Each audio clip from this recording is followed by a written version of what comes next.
Welcome to Oddball. I'm Charlotte Wilder. That's Amin Elhassan. Amin, how you doing? I'm doing awesome. Yeah, same. I haven't been shoved in 24 hours. Wow, look at that. Well, speaking of shoving on the subway, the Pistons took the subway to their game against the Nets.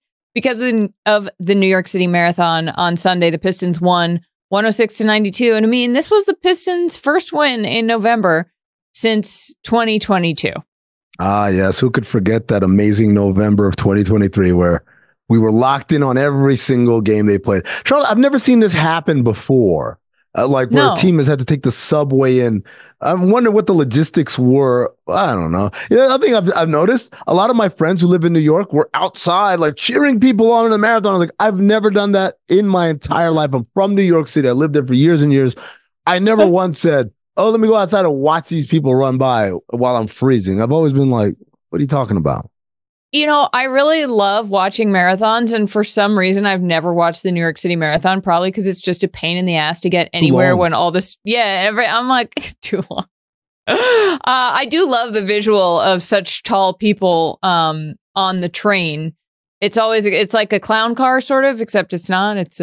Well, I guess last year it would have been a clown car, given the Pistons record. No, that's mean. We're not good. Sorry. Killian Hayes did not. No. They don't deserve that. And I apologize. We do have to discuss something less fun, which is an encounter between Joel Embiid. You think that's less fun to talk about? Well, like less delightful, for sure. Let me tell you something. Is what I meant. Let me tell you something. I'm in the movies with my kid on Saturday night. My kid's on Saturday night. I get the alert. Joel Embiid might have assaulted someone in the locker room. The way I lit up, like, oh, there goes our A1 on Monday morning. Thank God. Oh, okay. Come on. This is media dream. Yeah. Okay, great. All right. Okay, so we have to discuss something more fun, which is an encounter between Joel Embiid and Philadelphia Inquirer columnist Marcus Hayes. So here's what we know. Marcus Hayes wrote this in a recent column. He said, Joel Embiid consistently points to the birth of his son, Arthur, as the major inflection point in his basketball career. He often says that he wants to be great, to leave a legacy for the boy named after his little brother who tragically died in an automobile accident when Embiid was in his first year as a 76er. Well, in order to be great at your job, you first have to show up for work. I mean, to be fair to Marcus, he posted that last week. He got a lot of negative feedback from the internet at large, as he should have, and they reposted an edited version that did not feature that line. So it was taken down. But this is, in essence, kind of the type of columnist Marcus Hayes is. He's kind of incendiary. He gets a reaction, and he's not new to the scene. He's been there for years and years. Look, the Iverson era, he was writing this kind of stuff as well. So it's not out of character, and it's not new. It was definitely not in great taste, especially considering there was a dead family member in that reference there. Yeah. But it was meant to get a reaction for sure.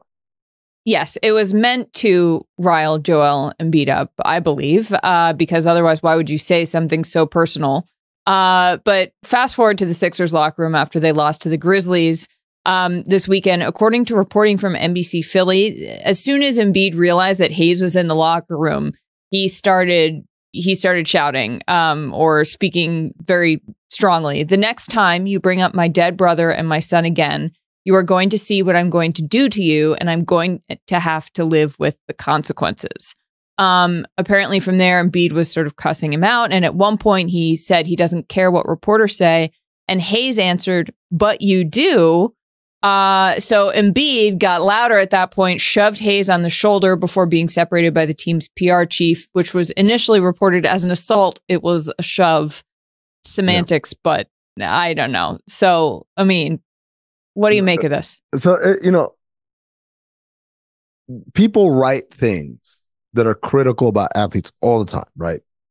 Some of them are correct, some of them are incorrect, right? Rarely does it cross the line that Marcus Hayes' column did, but it has happened, right? Mm-hmm. Athletes, the columnist or the writer, it's, I think, imperative on them. If you're going to write something like that, you have to make yourself available, right? You got to go like an open door policy. You don't have to say, hey, Joel, here I am. What do you have to say now? You don't do that. but you definitely make yourself available because you have to answer for whatever you wrote. You're going to stand for it, right?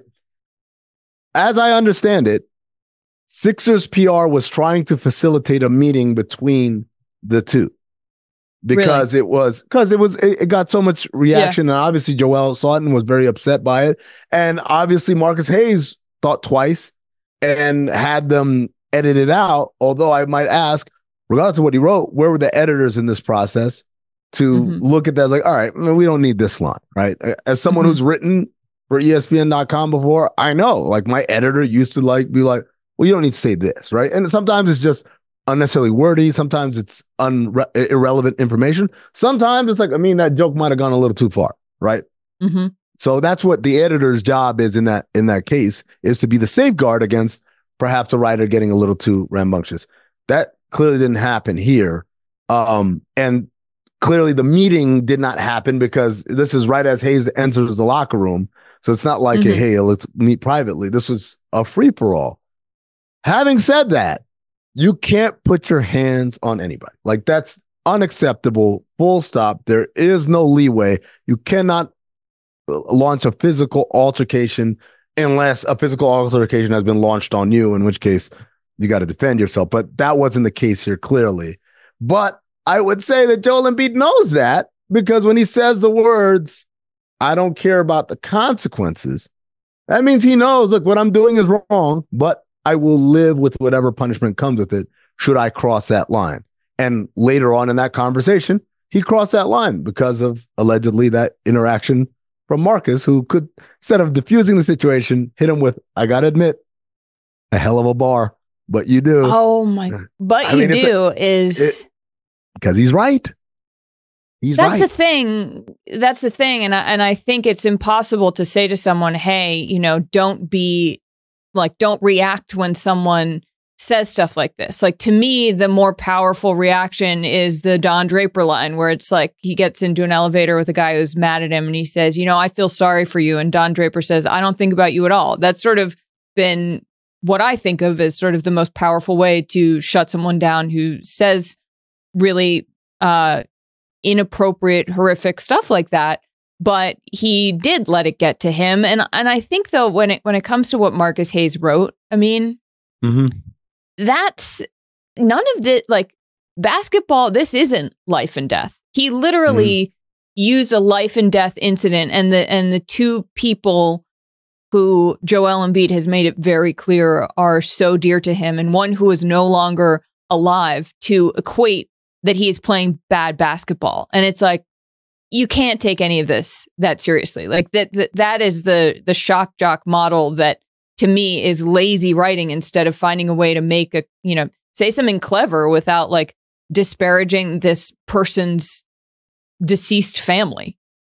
Yeah, but okay, so this is I feel like this topic is a lot more nuanced than on the outset. So I'll start with the thing that Marcus Hayes did was, it was just irrelevant. More than anything, it had nothing to do with it. And the reason why I say that is, like, you wouldn't say that to your friend. Like, if your friend was slacking at work, you wouldn't walk up to him and say, hey, think about your dead brother and the kid you just had is named after you. You wouldn't say that. It's just so unnaturally clunky and incongruent with the context of what we're talking about, right? There's that side. The other side of it is, you said, oh, don't even worry about what writers think. I think Joel Embiid and other athletes, you're allowed, and it's natural to react, because no. I'm not saying. Well, I'm just saying, like, there's a difference between someone on Twitter said some and it's like, okay, whatever, that's Twitter. It's like an unhoused person yelling at you gibberish. You suck, or like, all right, cool, have a nice day, right? When you are in this side of the city walls, staff, media, player, coach, whatever, like, there is a level of, like, hey, your words do carry some weight. Maybe not a whole lot of weight, but some weight. And so I think, like, yes, he should have talked to him about it. Absolutely. Like, hey, man, why'd you write that? That was very hurtful, whatever. And maybe even get angry and yell, whatever. It's just, you can't cross the line and get physical. And that to me is the crux of it. But yeah, to say, I think I want to say that this is not like it's not like the random ramblings of someone. This is someone who no, I didn't. Right? I misspoke in that case. If that's how it came across, I don't mean don't let it get to you. I mean the public view of how upset he was. Like obviously, I get it. It's natural. I just don't think it helps Joel Embiid's. It doesn't do much for him. It's what you're saying. You know, have that conversation. And you know, be upset. I would be livid. It's more about like the public reaction, I guess. Not in terms of it being inappropriate, in terms of it like not necessarily helping him out. The other thing, and I don't want to make it seem like I'm defending Marcus Hayes here, but he didn't disparage Joel Embiid's brother or his child. He brought him up, not called in a situation out of context. But he didn't say anything disparaging about them. If anything, he was like saying like you're disappointing them, which is a terrible point.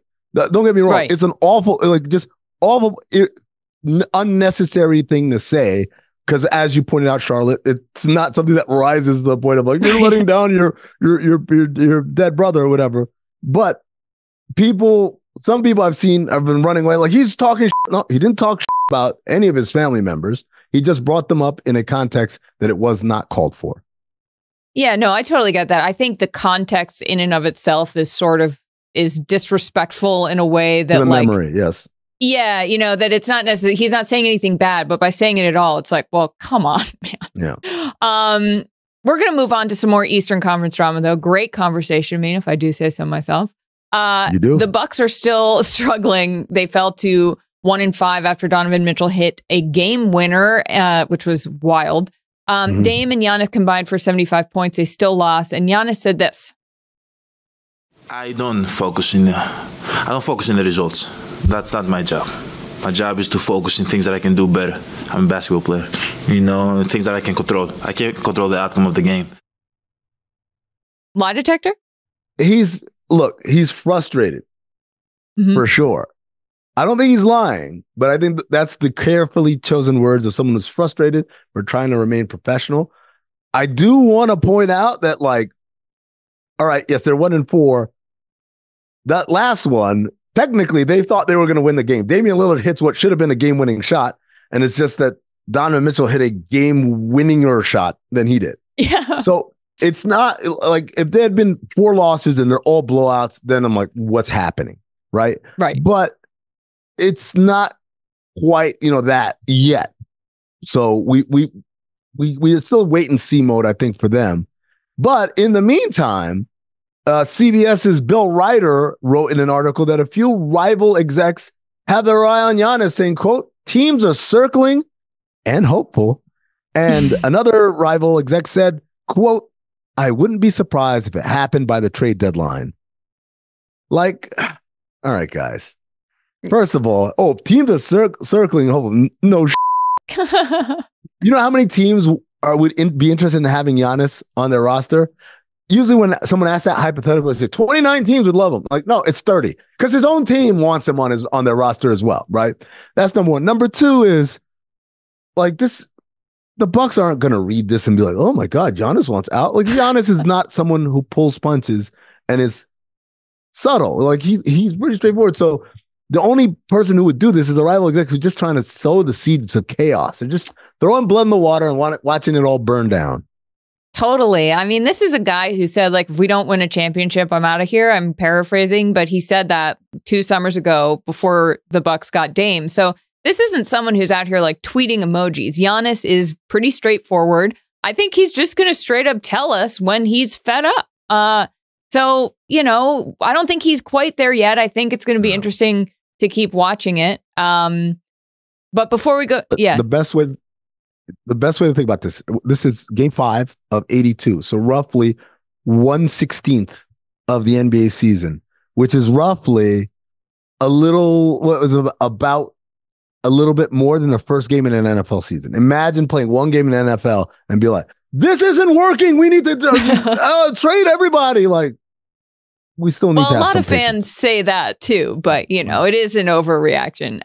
Real quick before we go to break, want to shout out Coach Greg Popovich. Per Shams Coach Pop suffered a health issue before Saturday's game, and he's out indefinitely. Assistant Mitch Johnson is expected to be the interim head coach. We're wishing you well, Pop. Hope everything's all right. And when we come back, we're playing a game called NBA Central or Centel, and Hot Streak returns. Why isn't it Centel? Central or Centel?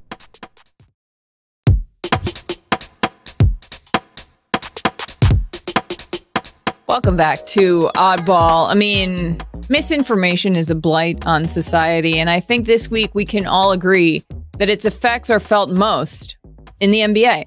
So we're going to perform a public service by playing a game called Central or Centel, otherwise known as Central or Centel, which you brought that up. How is it supposed to be pronounced? I don't know. People seem to like calling it Centel. Okay. I feel like it was made to rhyme with Central, so it would be Centel, but who am I? All right. Well, either way, NBA Centel is a parody account that tweets out things that are not true, but we're going to play a game seeing did this really happen or did it not? So Central versus Centel commences now. Our first tweet, Draymond Green, I'm going to have less than 10 technical fouls this year. I mean, I sort of think that this is Central. He's had like 30 in the last couple of years. I'm going to say Centel because I think Draymond Green is self-aware enough to know, like, I can't call I'm not Babe Ruth calling my shot here. I'm going to go with Centel. Let's see who got it right. He's been saying some weird stuff. Okay. I think it's Centel's also. He actually said it. No, I'm right. Yeah. I should have had the victory music. Well, there it is. Thank you. There it is. Draymond's been like on the offensive. I mean, in a way, he's like saying so. He is just like it's sort of spiraling. So I think that that's totally something he would say on the offensive instead of offensive. Oh, I got it. Okay, all right. Offensive. All right, less than 10. Okay, Draymond. I mean, he fouled out the other night against Houston, so that doesn't count. So maybe that's his keys. Like, I will just foul more. And that will evade the technical fouls. All right, the next one we have it's Draymond. Okay, guys, come on. Rudy Gobert has no place in our league. His constant fights and bullying are unacceptable and damaging to the game. That's Centel. That's Centel. Yeah, that's not Central at all. Yeah. Wait. So it is Centeled. It is Centeled, but so we're right. Yeah. Okay. Yeah, we are right. But here's the funny thing. I did see him call Grant Williams goofy over the weekend because Grant Williams had that flagrant foul on Jason Tatum, which is that almost feels Centel at that point, right? Like, oh, Draymond, really? Like, you thought that crossed the line? I know. It's like, oh, hello, sir. Have you seen your tape of the past couple years? All right. Okay, let's move on. Tweet 3 is the Cavs are 7-0. And let me tell you, folks, this is NBA Central. This is true. The Cavs are the last undefeated team in the East or in the whole league? In the East, yeah. Yes, so seeing as I'm right. Seeing as I'm someone who said that the Cavs are going to be in the play-in tournament this year, I certainly did not see this coming, and I feel a little silly after watching the Cavs play. I mean, look, Coach Kenny Atkinson, he's a great coach. You know, he did a great job in Brooklyn with very limited resources, building that thing back up to a point where it would even be attractive to a Kyrie Irving and a Kevin Durant. And, after that, obviously, he was an assistant coach at Golden State. He got the job in Charlotte, but turned it down after he realized it wasn't that great of a job. And so this is a guy who's been waiting for quite a while. And Charlotte, I'm going to go out on a limb and say they haven't even scratched the surface yet because Evan Mobley's still being a little too courteous, a little too nice. I need him to be a little bit more of a jerk because to be a star player in this league, you got to be a jerk. You got to not care about other people's feelings at some point and be more demanding. And when that happens, they're going to take another step, another leap forward.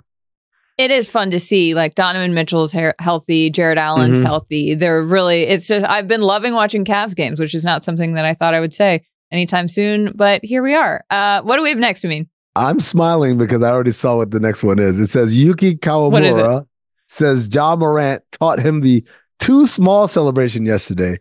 So small, right? It's disrespect, right? I don't like that. But if my teammates dunk on them from the bench, I'll do it.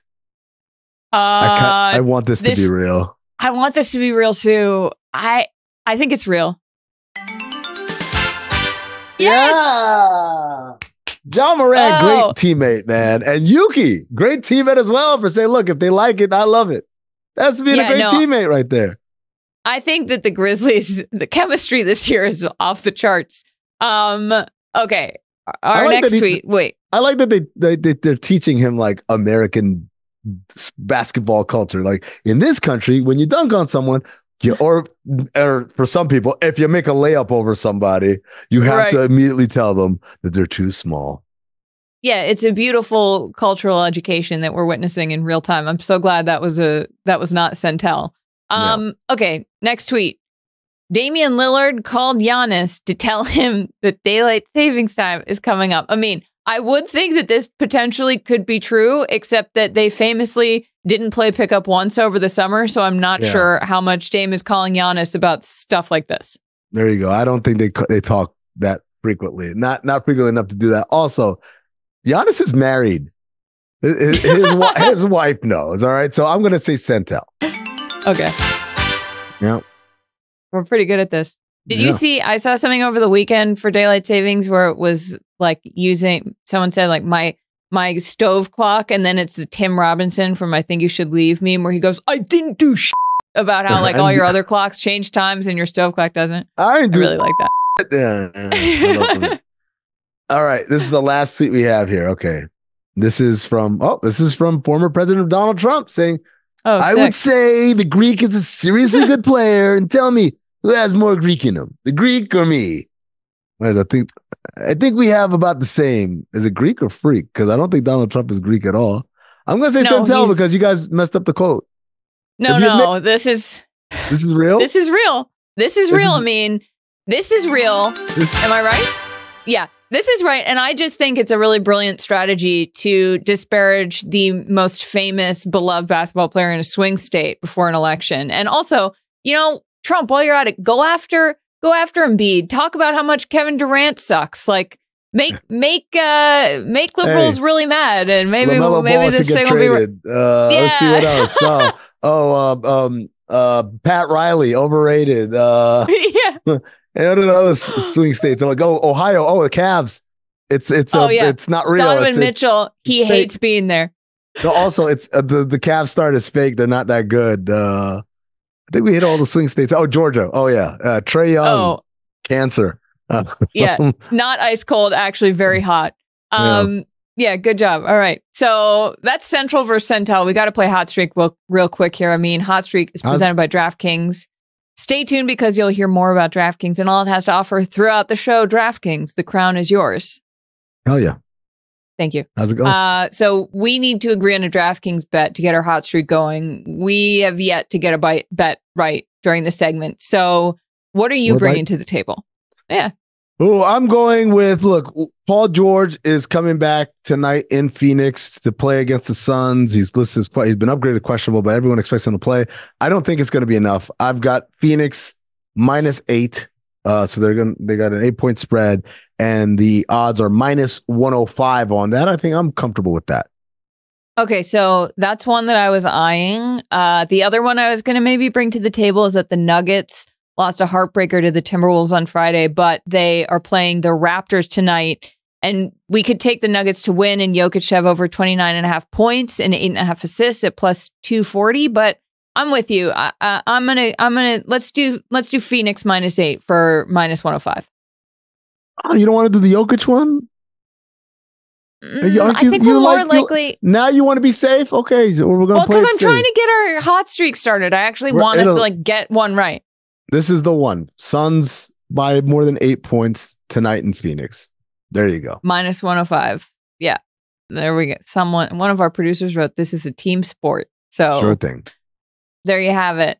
I mean, we'll see everybody tomorrow for something not election related. So if you need anything to take your mind off what's happening, watch Trivia Tuesday with Izzy Gutierrez. Bye. Oh, you're not supposed to give it away.